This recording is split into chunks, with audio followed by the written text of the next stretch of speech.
Bonjour et bienvenue pour cette vidéo dans laquelle vous apprendrez 5 choses totalement inédites sur la saga Harry Potter que l'on ne présente plus tellement elle est connue mondialement. Tout d'abord, saviez-vous que Harry Potter ne fut pas le premier patronyme donné aux jeunes sorciers? En effet, alors que Harry Potter était en cours d'écriture dans les années 1990, l'auteur l'avait alors prénommé Happy Potter. C'est suite à une entrevue avec l'éditeur qu'elle se décida de modifier le nom du principal protagoniste.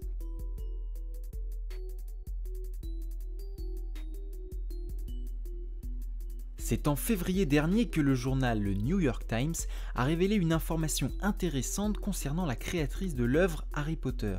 On connaissait déjà un peu la vie tragique de l'auteur, mais des précisions ont été apportées par le journal. Saviez-vous que la romancière britannique était la petite fille de la famille détentrice d'une firme multinationale ? En effet, c'est en 1962 que le grand-père paternel de l'écrivain rachète l'entreprise Carolin, société dont l'activité principale était la production de savon.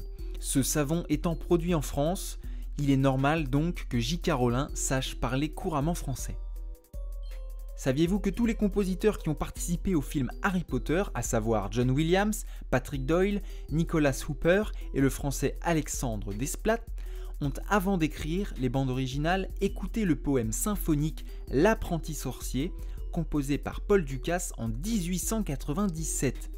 Cette musique a été réutilisée par Disney en 1940 dans Disney Fantasia avec Mickey incarnant alors un petit magicien.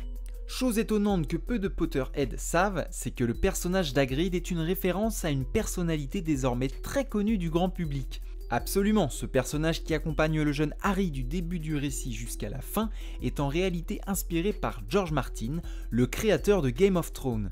Effectivement, l'un comme l'autre sont larges et ils ont tous les deux une grosse barbouze. Suite à un procès où Martin fut débouté de sa requête afin de toucher des royalties, l'auteur de Game of Thrones décida alors d'écrire un livre à succès bien meilleur que celui qui lui avait causé préjudice. Enfin, il faut savoir que la saga Harry Potter a permis la vente de nombreux objets dérivés.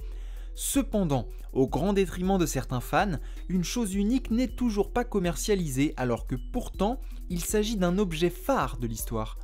En effet, les braguettes magiques ont été demandées via une pétition Havas tendant à étoffer l'univers de la magie.